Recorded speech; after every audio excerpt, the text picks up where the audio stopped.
ನಗರದ ಜನತೆ ಮತ್ತು ಸಮಸ್ತ ಹುಡುಗರ ನಗರದ ಜನತೆ ಇವತ್ತು ಸ್ವಂತ ಸಂಸ್ಥೆ ಅಂತೇಳಿ ಭಾವಿಸಿದಂಥ ನಾವೆಲ್ಲ ಆ ನಿಟ್ಟಿನಲ್ಲಿ ಈ ಸಂಸ್ಥೆಯನ್ನು ಇನ್ನೂ ಅತ್ಯುತ್ತರವಾಗಿ ಬೆಳೆಸುವ ನಿಟ್ಟಿನಲ್ಲಿ ನಾನು ಹಿಂದೆ ಕೂಡ ಶಾಸಕನಾದಂಥ ಸಂದರ್ಭದಲ್ಲಿ ಪ್ರಥಮ ಬಾರಿ 2013ರಲ್ಲಿ ಅಂದಿನ ಚೇರ್ಮನ್ ಆದಂಥ ಸನ್ಮಾನ್ಯ MV ಪಾಟೀಲ್ ಅವರಿಗೆ ನಾನು ವಿನಂತಿ ಮಾಡಿಕೊಂಡಿದ್ದೆ.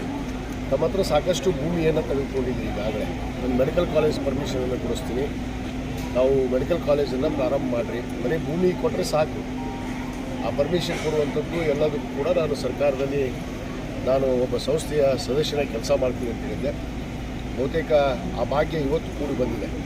ನಾನು ಈಗಾಗಲೇ ತಮಗೆ ಹೇಳಿದಂತೆ ಈ ಸಂಸ್ಥೆಯನ್ನು ಇವತ್ತು ಒಂದು ಒಳ್ಳೆಯ ವಿದ್ಯಾಸಂಸ್ಥೆಯಾಗಿ ಈ ರಾಜ್ಯದಲ್ಲೇ ಒಂದು ಮಾದರಿ ಸಂಸ್ಥೆಯಾಗಿ ನೋಡಬೇಕು ಅನ್ನೋ ಒಂದು ಕನಸಿದೆ.